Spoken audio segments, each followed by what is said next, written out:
Machine here.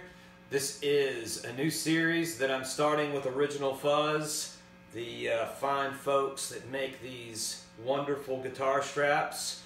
It's called Guitar for a Minute, where, as you might have guessed, I will be talking to you about the guitar for 1 minute. What I want to talk to you about today is playing guitar without a pick. Because of the dynamic control. These would be like the original pick, I guess. You are able to just use your fingers. You kind of can get the